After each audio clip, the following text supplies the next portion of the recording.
This hand instrument is in your hand, and these are two set of hand instrument. One is reusable, other is disposable. Today I am discussing all the reusable instrument. Tomorrow I will show you all the disposable instrument. In the reusable instrument, the first instrument which is used is the Veress needle. This is Veress needle.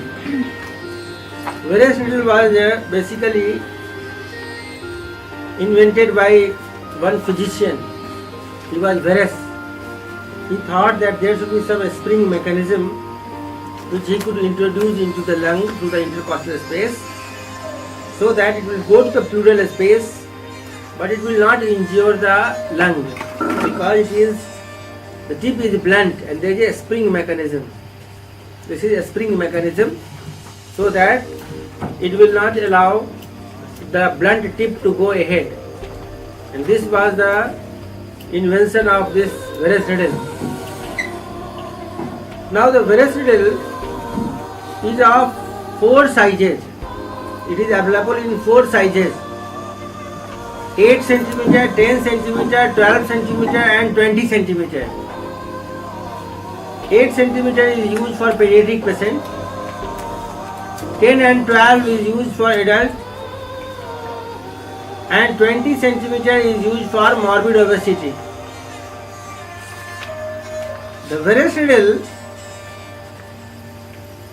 the length of the Veress needle in some of the recommendation is that you should try to get the thickness of the abdominal wall and then add 4 over that. Suppose you will go just by the side of umbilicus and you hold the fold of the abdomen.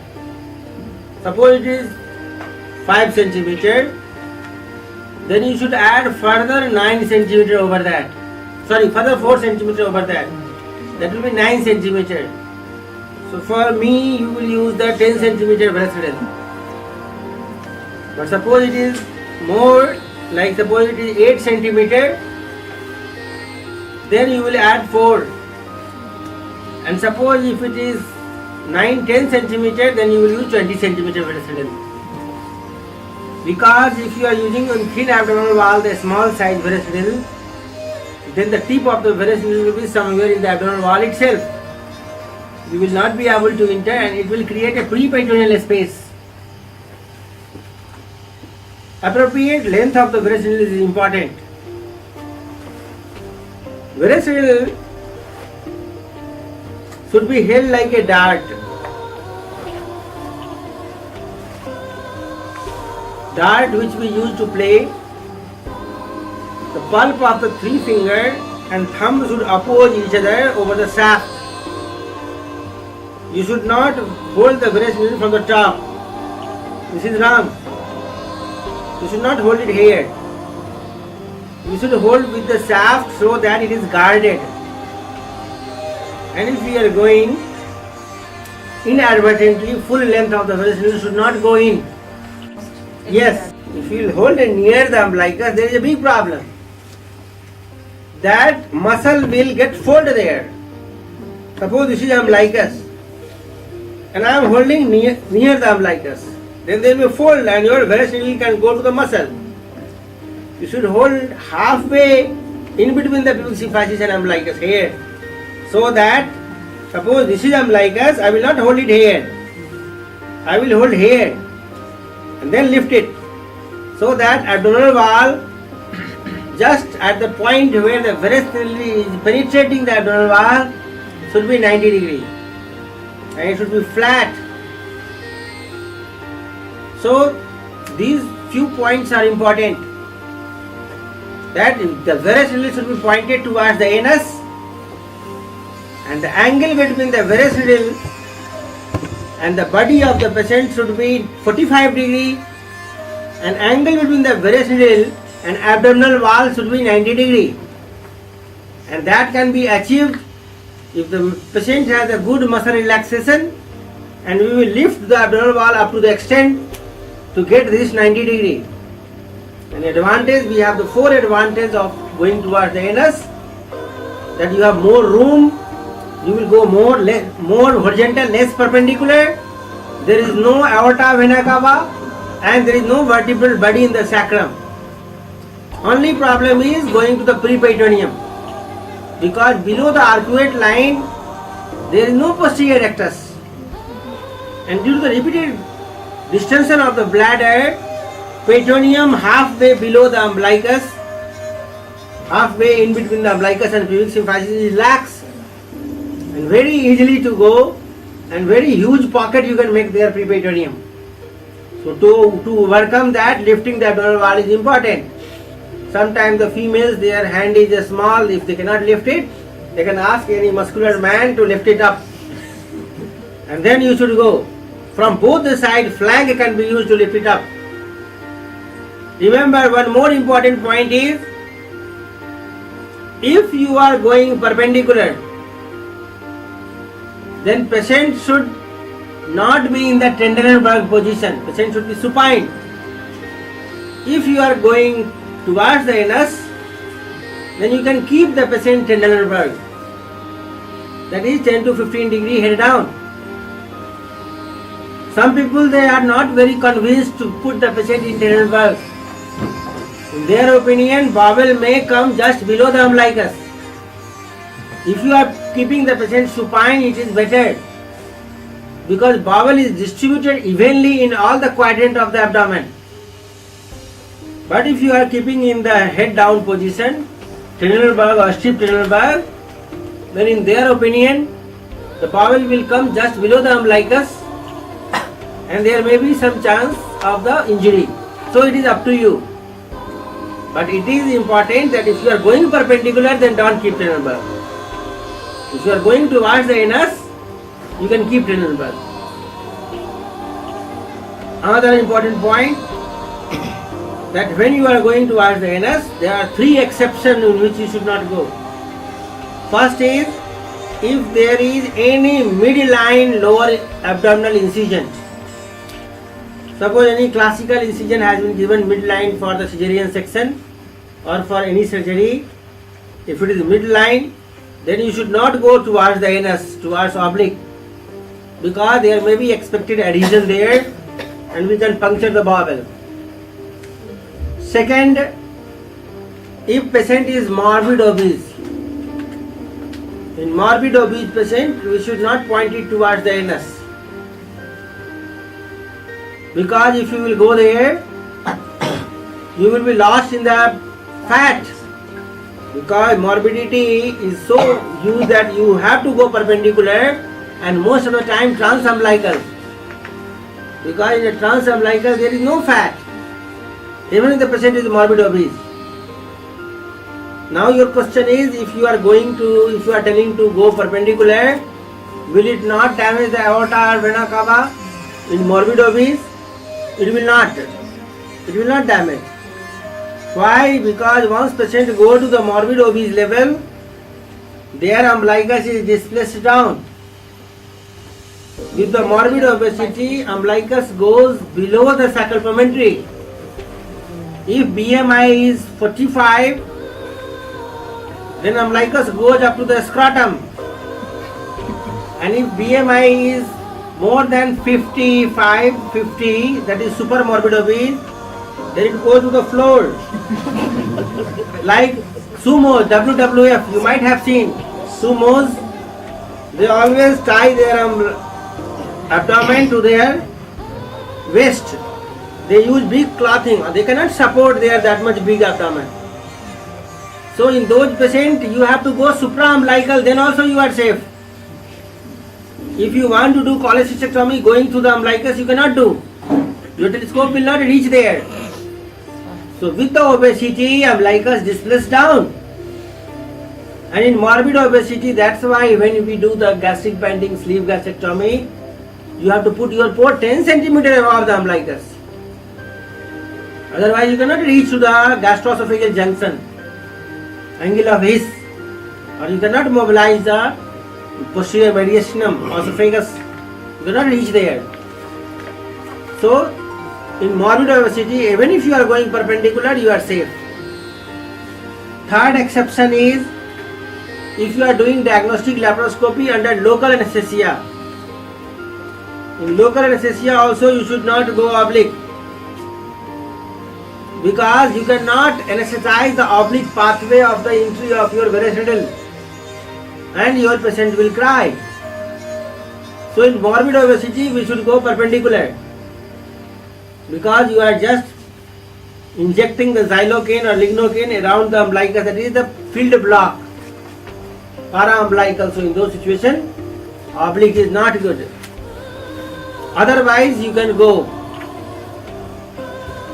So these are the few points about the varus needle which we have to keep in mind. First, it was invented by one physician, his name was Veress. Second, it has the 4 sizes, 8 cm, 10 cm and 12 cm. Third, you should hold it like a dart by holding from the shaft.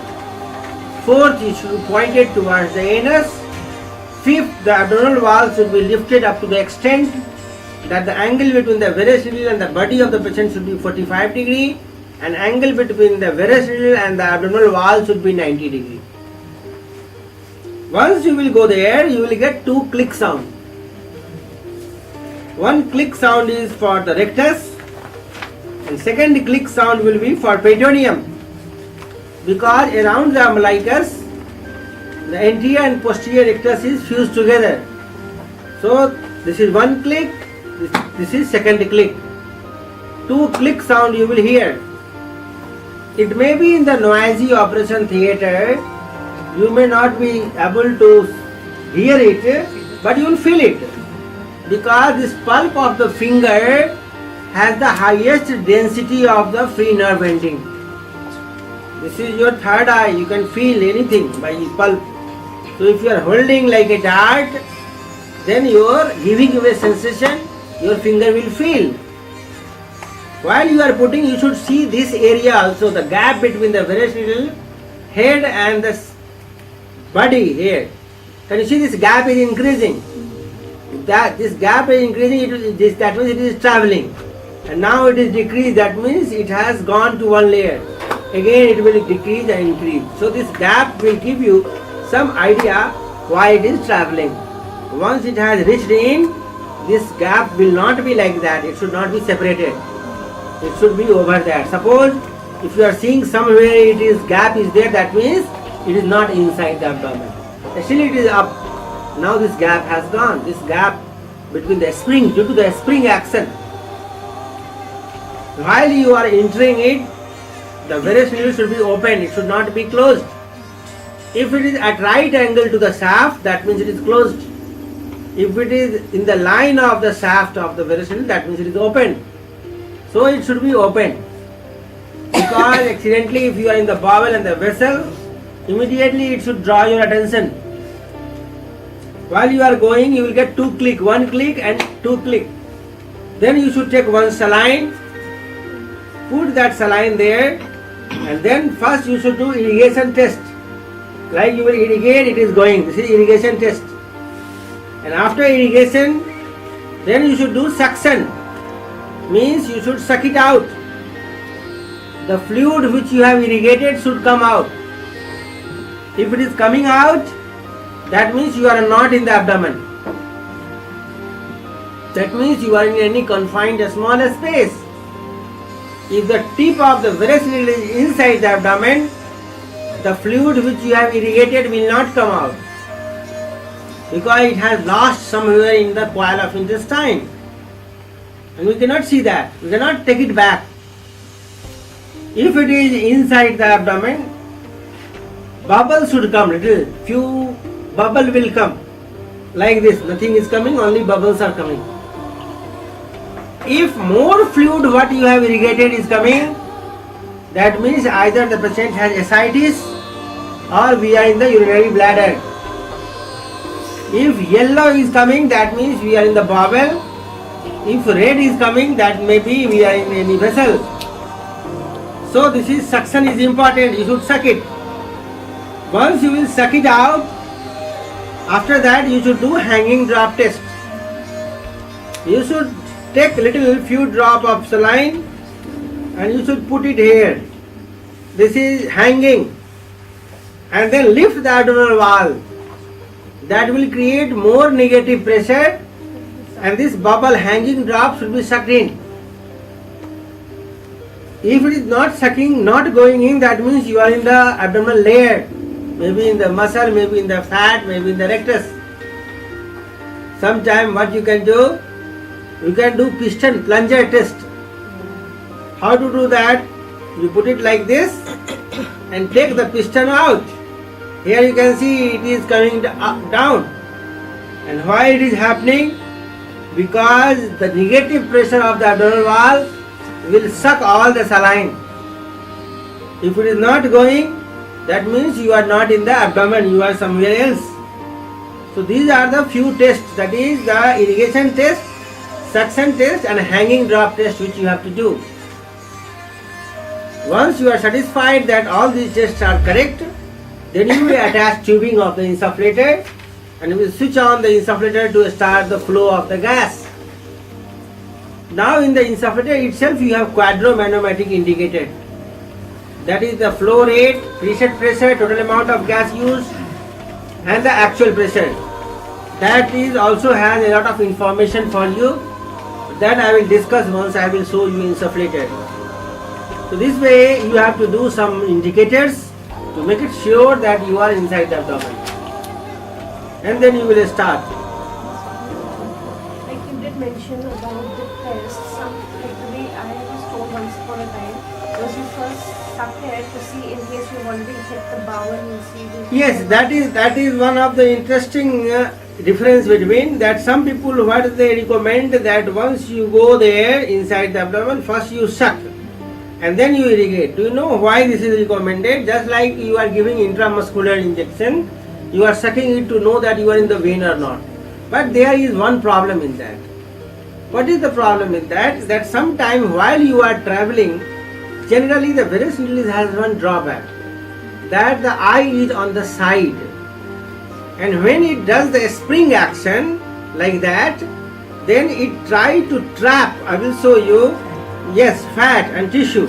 Like if you see here, it will try to catch, see here, some fat is trapped here. So this is the unique property. So sometime what happens, that if you suck it, it can block. So, but if you want to suck very little to just make it sure, don't suck it aggressively. And then irrigate and again suck. If you are sucking it, then first time only sucking will not be sufficient. First suck is just to make it out that you are not accidentally in any vein. But irrigate and again suck so that this irrigated fluid should not come out.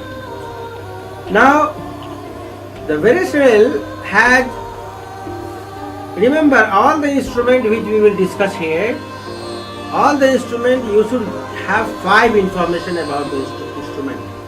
Every instrument has 5 information. First information is the name of the instrument and the name of the part of the instrument. Second information you should have that what are the usage of the instrument, what are the use you can take from this instrument. Third information you should have that what are the complications this instrument can do. Fourth information you should have, what is the alternative of this instrument. If any instrument, any of that, it is not there, then which other instrument I can use instead of that. And the fifth information we should learn, that how to clean and sterilize that instrument. All the instrument I will discuss those five information. I will share those 5 information. First is that name, already you know it is varus. Now the part of the instrument. This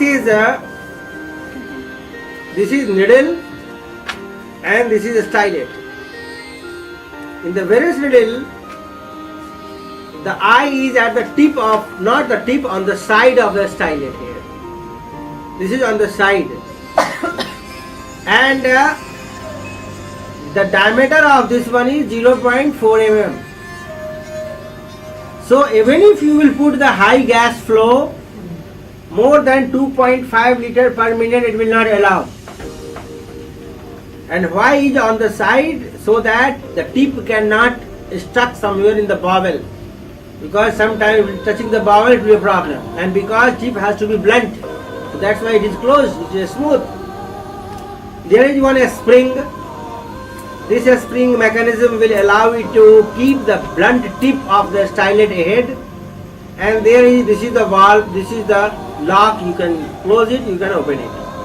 This is simple needle, and that way a stylet will go to the needle, and then the Veress needle is complete. Now the Veress needle, what are the uses? One use of the Veress needle already we have discussed, that it is used for pneumoperitoneum. Now what are the other uses possible? Veress needle has it is used for port closure, and it is also used for two-port surgery like two-port cholecystectomy, two-port appendicectomy, two-port hernia surgery. When I will discuss hernia and the cholecystectomy, I will show you Veress needle use. But right now just I will show you how to use it for port closure. This is a very good instrument to close the port. Do you know all the port needs to be closed?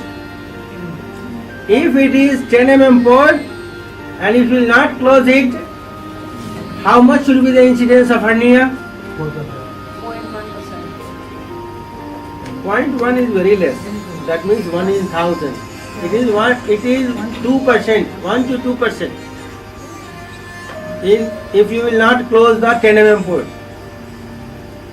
If you will not close the 12 mm port, then 4%. And if you will not close the 15 mm, then 20%.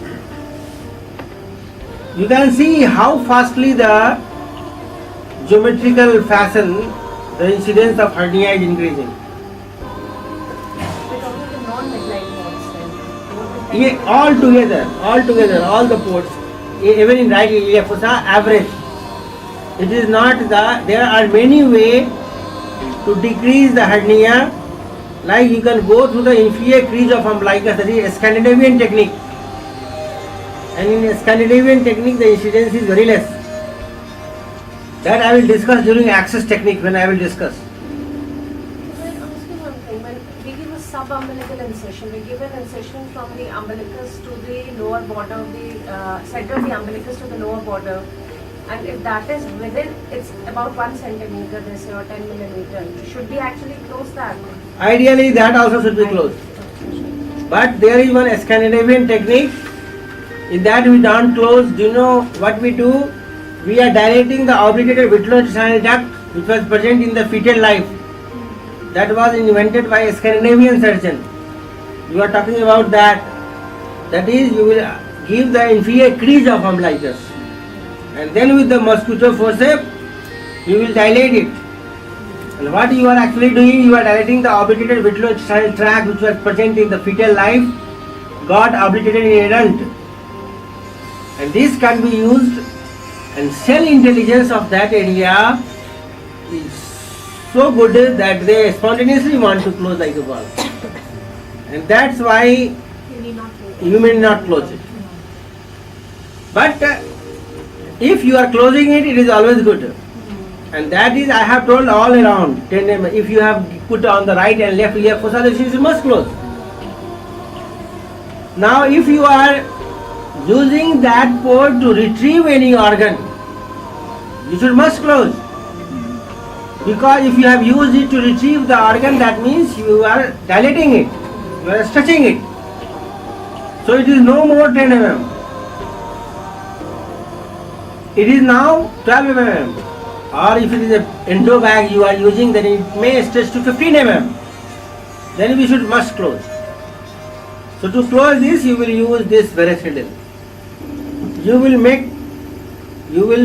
remove the stylet and you will put a suture and you will make it like a bow. After that, take the other suture, white krill or PDS, and put 1 centimeter of the end of the suture into this Veress needle like this, and then just bend it and hold it like a dart in your hand. After that, suppose this is the wound then you go by the side of the wound. Cannula will be there. Cannula is already there. But leave the skin and take rest of the muscle layer. And then put your finger over the suture, rotate it and take it out. See here, the suture is inside and the varus needle is out. Again go other side without the suture and bend it. If you will pull it, it will make a bow. Can you see that? A loop. And just you entangle this suture into the loop. And now this end is out. Both the ends are out. And you can tie a knot. Again I will show you. You make a bow with the suture. You can. This is very easy. Can we do this with disposable weightless thing also? Disposable will not do, you have to break it. The tip you have to break, but after breaking it will be used as a port closure. You can remove the stylet. Stylet has to be removed. And then you feed the suture. There is a knot there. With a knot. And then hide the knot. Hide down. Knot is hidden now. Then take another piece of the suture. This may be anything what you want, catgut, vicryl, PDS, monocryl, anything. And then feed it. You will feed only 1 centimeter. Here. Is it clear? It is feeding. And then bend it. It is bended. It will not come out. And then hold it like a dart. And then go by the side like this. You are in. Once you are in, put the thumb over the bigger thread which is used to tie and pull it. See here, this thread is in, varus needle is out. Again you go other side without the thread and pull it. See, when I am pulling, a loop is formed. Can you see that? Yeah. And this you will, now what is happening? This loop is feeding the suture and this suture is pulled out. Here it is out. And you have both the end out. And you can tie it. This is very simple. How the people, the shoe makers, they use. The shoe makers, they pull the thread by thread. Isn't it? Or the carpet. When you say they are knitting the carpet, they do the same way. So they pull the thread with the thread. And it is very easy, you don't have to buy any instrument. Special one. Pardon? There is a disposable special one for this. But it is in That is- very expensive. And, No, we have the many other instruments like suture passer, cobbler's needle. That is another story that I will show you. Once I will show you the instrument. But this is, if you don't have, this is one use you can do. Another, it is used for ventral hernia surgery. If you don't want to use implant like tacker or stapler, you can use this to fix the mess in the ventral hernia. Or you can use it for the 2-port cholecystectomy, 2-port hysterectomy, 2-port appendicectomy to act as a retractor. Yes, actually I will show you what is done. That you will pass it through the window in the broad ligament and then take the thread out and you are using as a retractor. Exactly same way cholecystectomy, we go through the 9th intercostal space and we take a bite over the fundus and we pull the suture out. So you don't need the 4th instrument. Suture is pulling the gallbladder up. In the single incision laparoscopic surgery also it is used. So this is one of the uses. First use is pneumoperitoneum, other use is for different type of port closure needle or 2-port surgery you can use. Sometime it is also used for the purpose of aspiration, like big ovarian cyst is there or hiatal cyst is there, you can use as a simple needle to aspirate it out. So this was regarding the varus needle. Now next question, that what is the alternative of this? Hassan, if you don't have Verecidal, then you have to use Hassan technique. Hassan was basically a urologist, and he had invented this technique. At that time, he had invented in 1974. At that time, laparoscopy was not that much popular, but the idea was to use this technique. Sorry, I am putting wrong. He was using this technique for the peritoneal dialysis, and later we as a laparoscopic surgeon started using this Hassan technique. This is Hassan cone. This is Hassan trocar. This Hassan cone you can attach over any cannula. Suppose this is cannula, remove the trocar and put this Hassan cone over this cannula and screw it.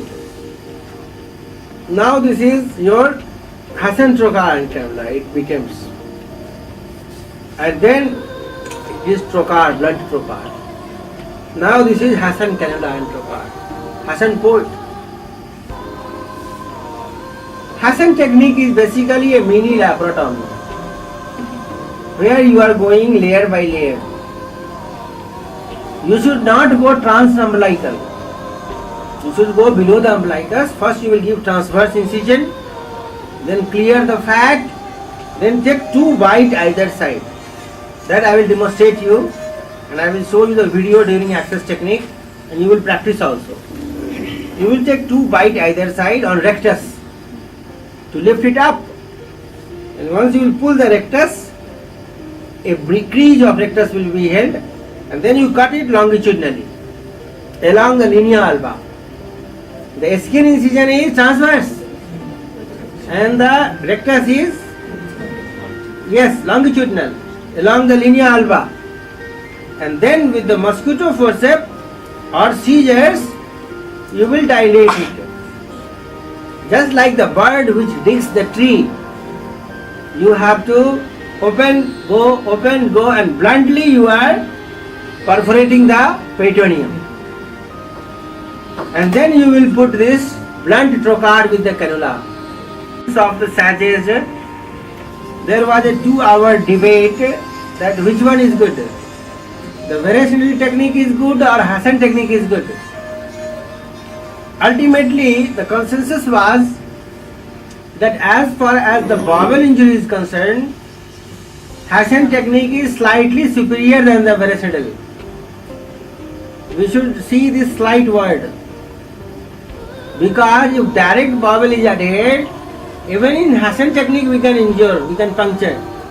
Because if the bowel is directly incarcerated into the abdominal wall, even in Hassan technique we will miss it and we can puncture it with the scissors or mosquito forceps. But as far as the vessel injury is concerned, Hassan technique is far superior than the Verecidal. In Hassan, you will never injure aorta or vena cava. How can we injure? You never injure aorta or vena cava in laparotomy, isn't it?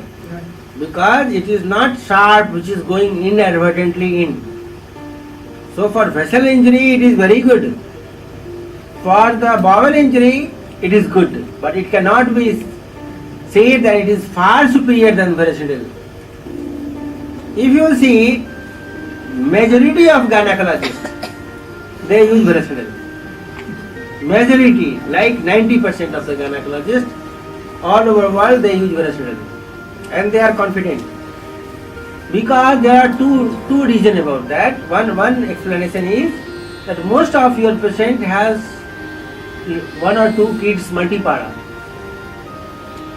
and woman has a little more lax abdomen that can be lifted and you can put it. In some of the sterilization camps, you are seeing that even they don't use Verecidal, they put the direct trocar. But that is safe in those group of the women because they are multipara, their abdomen is lax, they are lifting it. Because it is almost 10 mm, so chances of hernia is also less. Subcutaneous hematoma doesn't occur because lateral pressure of the cannula always keep the vessel pressed. Accidentally, suppose even the inferior epigastric vessel you have damaged, then it keep it pressed there, and by the time you perform surgery, it is already sealed. So these are few advantage, few disadvantage. And this is about the Hassan technique which you should use if the varus riddle is not there or you don't want to use.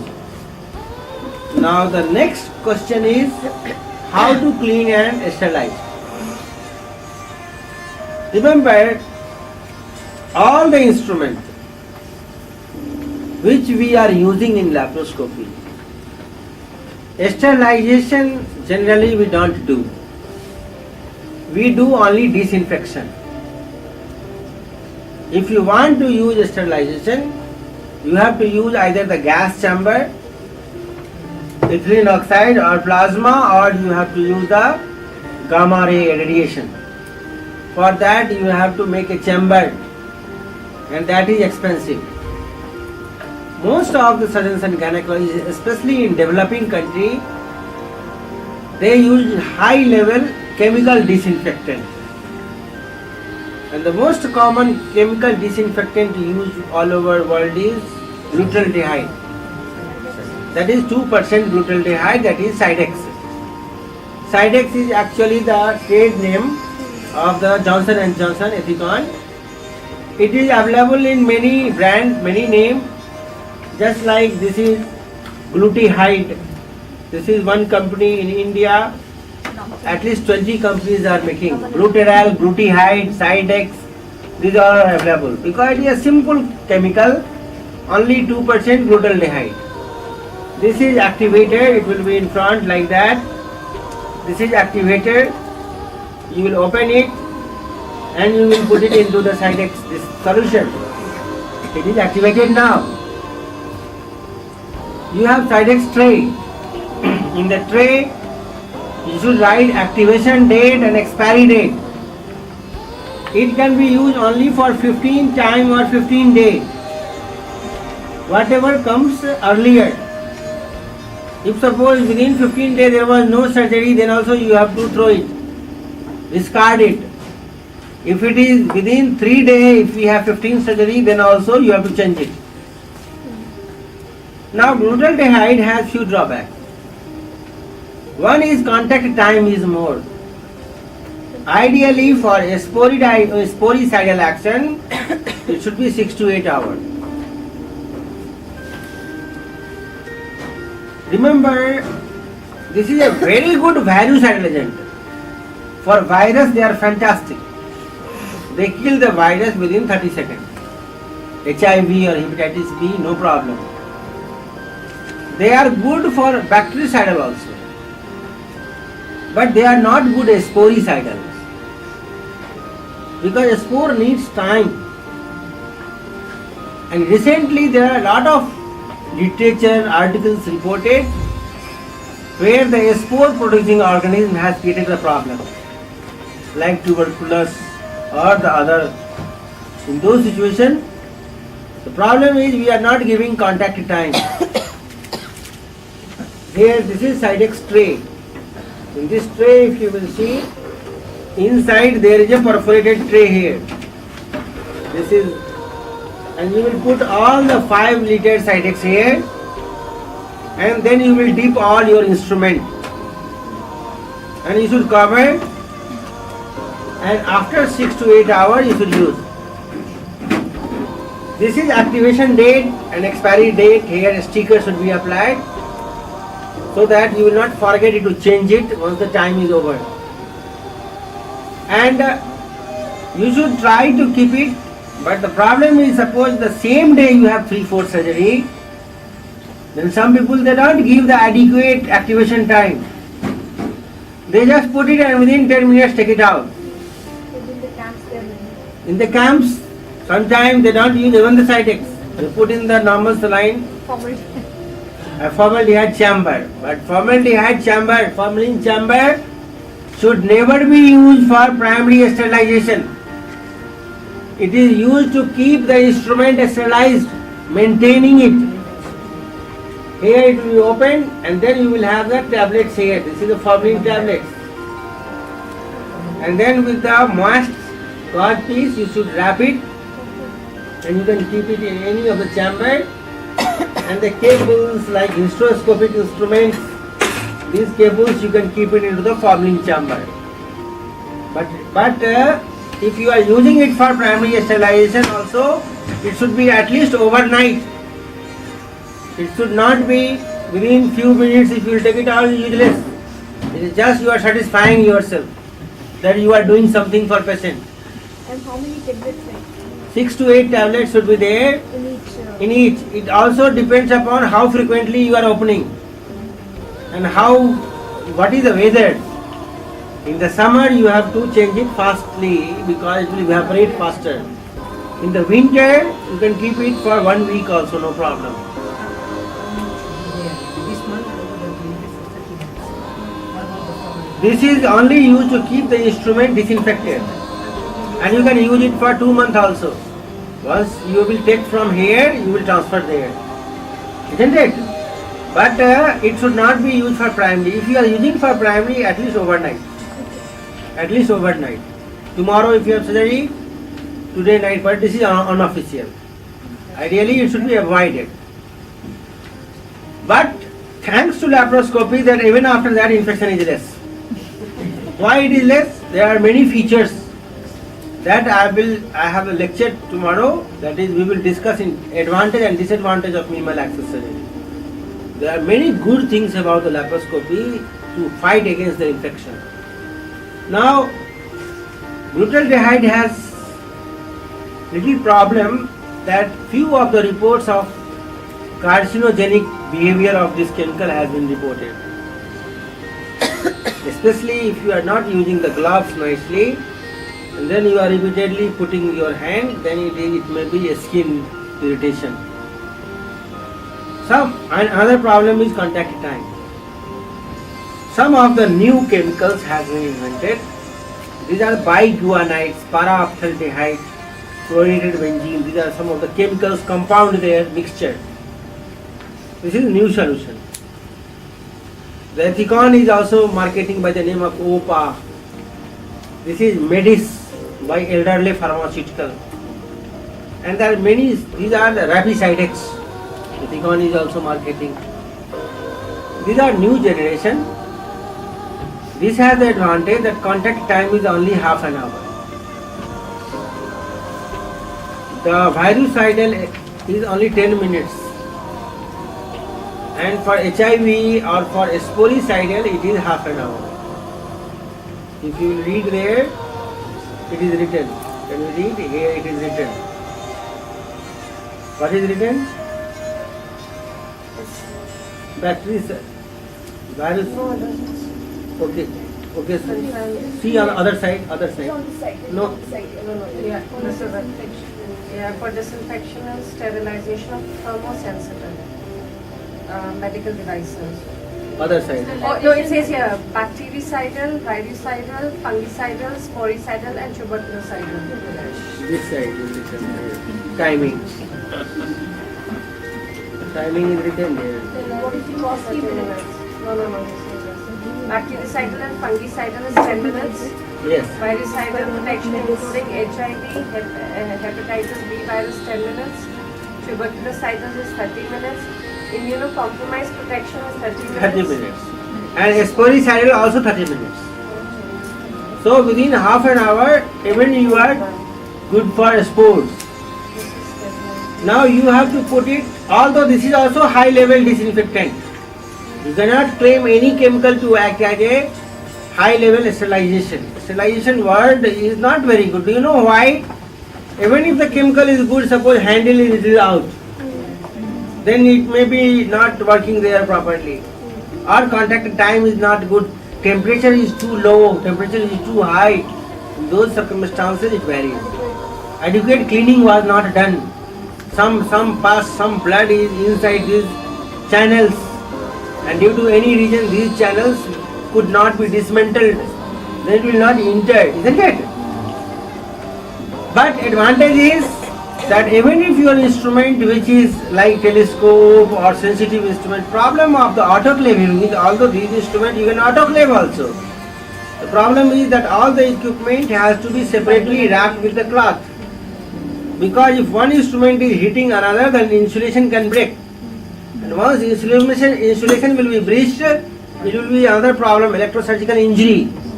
There will be insulation failure and that can burn the bowel. So autoclaving is little clumsy, little difficult task. So that's why chemical sterilization you can use. Now, all the instrument generally, if you are not autoclaving, although all the telescopes are autoclavable. But why we don't do that? If I am not autoclaving all, then why autoclave only one? This also you will keep in the same chemical. And here telescope has less chances of infection because directly it is not touching the tissue, isn't it? Our instruments are touching the tissue, and most of the time it is so plain, so shiny, no grooves. So even you can clean with the betadine or also it works. And most of the part of the telescope is outside the abdomen. So for camera, the CCD, we are using sleeves. Cables, you can use a sleeve, CCD. You can use sleeves, that is a sterile sleeve. And then you can introduce the cables through that. So in the minimal access surgery, generally the strict sterilization, you see that? There is no any undue force over my cannula. It's a free movement.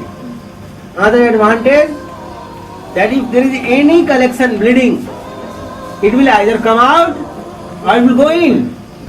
It cannot be tracked into the closed compartment. Abscess will not form. You will know that, you will learn that there is bleeding. And you must be seeing it. You can never close the port if it is not under vision. If it is not under vision, you will use just the simple by the curve. Always, all port closure, either you are using cobbler, drill or suture passer, you have to use it under vision. Now the question is how I can, if it is 210 mm, then how I will close it. And what to do, one is seeing there and you feed the suture and then transfer telescope from here to there. And then again feed the suture in another one. And then close both at the end. Not tie it, yes, apply the suture, leave it. Then transfer telescope from there to here. And then again apply in another. And then at the end take both the cannula out and tie it. So always under vision it is used. If you will do blindly, then there may be chance that the bowel will get trapped or it will puncture. So we were discussing regarding the cannula. Now the cannula has a different type of valve here. This is the valve of the cannula. Remember, there are two types of cannula. You have the reusable and disposable. What I am showing you is all reusable. This is the valve there. And time to time you should check this sound of the valve. This is good. This valve sound is good. This is a rubber type sound. Can you see that? If sound comes like that, it is not good. If the cannula is not, कोई खराब cannula है यहाँ पे? Some of the cannula, उसको खोलिए आप sound, show me the sound. This is good. This sound is rubber sound. This is good. This sound, this is also good. If the sound is metallic, then it is not good. इसका बड़ा metallic sound. देखो तो वो खराब है. Yes, this is metallic sound. Can you see that? If you will open it and then you will check it. And what you will see there, that this rubber is broken. And it is metal is touching. And if the metal will touch, gas will leak. This is just cost of this valve is only 10 rupees. But for that your cannula may not work. So remember, every time when you use it, sometimes you are struggling with a gas leak. So how you will find out the gas leak? How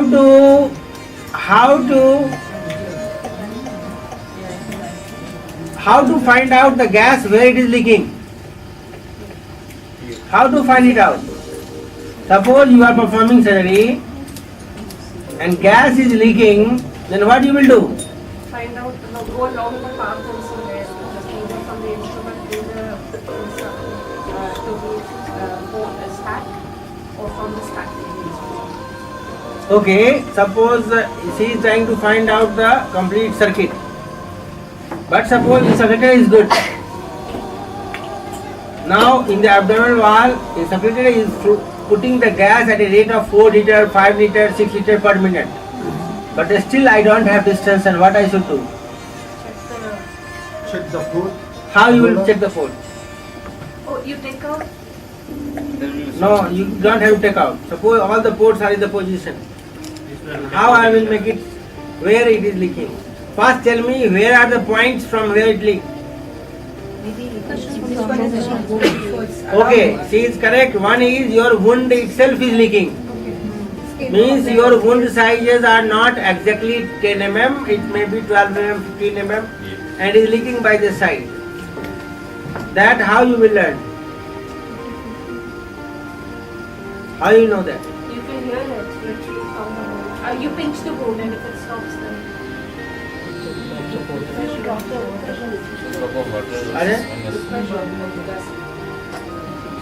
No, that's it is keeping dropping. Already it is dropping already. So remember what you should do. If your wounds are leaking, the first thing what you do, you put the trocar in all the camera. Take all the instrument out. Even telescope out. And put the trocar in all the, but don't put the trocar fully. Put the trocar half. Yes, you got it? Yes. Put the trocar in all. 1, 2, 3, 4. That's all. Now, if you see that even after putting it, gas is leaking, that means either wound is big or this valve is cut. There is a valve here. I am opening it. This is the valve. It will cut. So what you do? You will put it there and you check, you put the finger, you can feel the air flow. Or if you put the finger, you can feel the jet of air. If the leak stops after putting it, that means this is valve is open, but that means valve is faulty. Abdominal wall is not faulty. Then you take all the cannula trocar out, and when you will put all the trocar out, after that if the gas leaks stops, that means this washer is faulty. Remember, there is a valve inside. Did you see that? This valve, if it is closed nicely, then even if it is broken, gas will not leak. Like I am removing it. I am removing the upper one here. This is tight, but it will come out here. I have removed it. But if it is there or not, gas will not leak. But if you will put the trocar, now it will leak. Because during trocar this valve doesn't work. Valves are open. So if after putting the trocar, if the abdomen is not inflating, that means either this valve is faulty or abdominal wall wound is big. After removing, if it is, that means valve is faulty. So you have to, it is very important to know that where is your leak, because sometimes there it is going. So your telescope will be safe. It will not break, it will not scratch. In the metal, this magnetic, there is no problem. Because magnetic valve, this is the magnet inside. This is magnetic valve. There is a magnet and it goes like this. It is pulling the magnet there. Isn't it? So this is magnetic valve. In the magnetic valve, it is not the mechanical force, It is a magnetic force which is pulling it. And it is concave, it is not convex. The magnetic valve, if you see, it is concave. This is not convex. If you see, this is concave. Here it is convex. This is convex there. And it hits the telescope. This is convex. Can you see that? It is protruded. This protrusion scratches the glass. But this is always concave. So generally people are preferring this. This is concave. There is a depression inside. So people are more preferring this magnetic trocar for your telescopic port because it will be safer and it will not scratch there.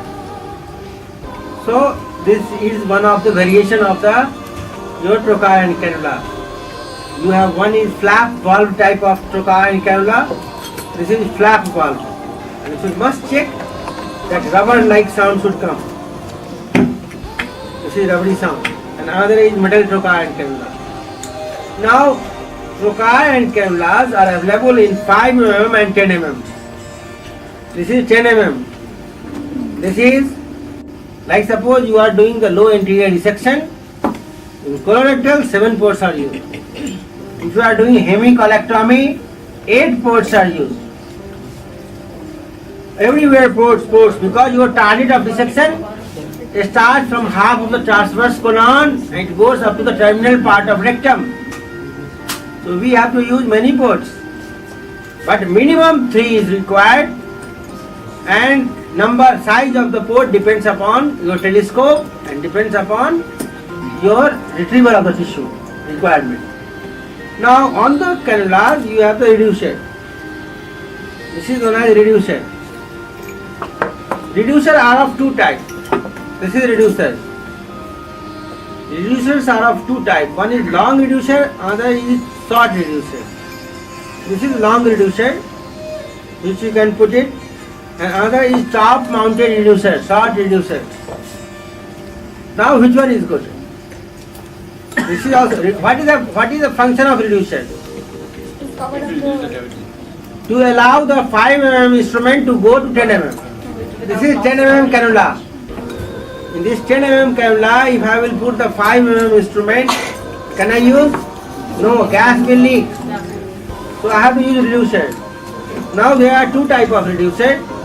This is known as long reducer, and this is known as top mounted reducer. This is top mounted reducer. This is top mounted reducer. Here I have mounted it on the top. Now which one is good? The first one is The first one is better one. tissue If retrieval. you want to keep the issue, so you can just keep it Retrieve the inside issue there. first. Yes, see. By my mind, I didn't. No, you I are got correct. this one. You are correct. I don't know. What it is said that if you want only for instrumentation top mounted is good. You will put it and then it can be used. Instrument is coming in and No out. gas is leaking, No gas will leak. and you're not getting. But if you want to do suturing and knotting, then you have to use long reducer. For suturing and knotting it is must. With this it will not go. So the long reducer has to be used. Long reducer has the advantage that suppose this is the needle. Here is the needle. And this is your needle holder. Now how to do? You go with the needle holder in the reducer and hold the suture like this and hide it. Needle is inside. And then you go. You are in.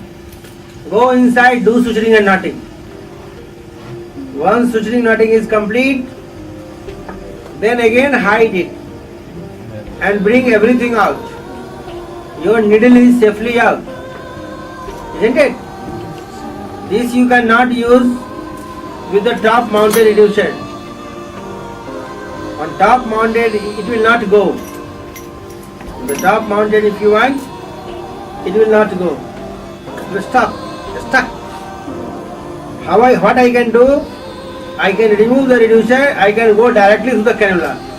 But for that I have to open the valve. And for the time I am going like that, little gas will leak. And while sudden gush of the CO2 is out, sometime bubble comes in front. And then it can perforate. Isn't it? So here there is always little risky. Because it is little blind. Because by the time it is in, you have to immediately drop and immediately bring it out. And during the entire procedure, gas was leaking. By the time you enter, you go, you drop, you come out, complete abdomen will be lost. Once abdomen is lost, vision is also lost. Because abdominal wall is touching the bowel. And now where you drop the suture, that is risky.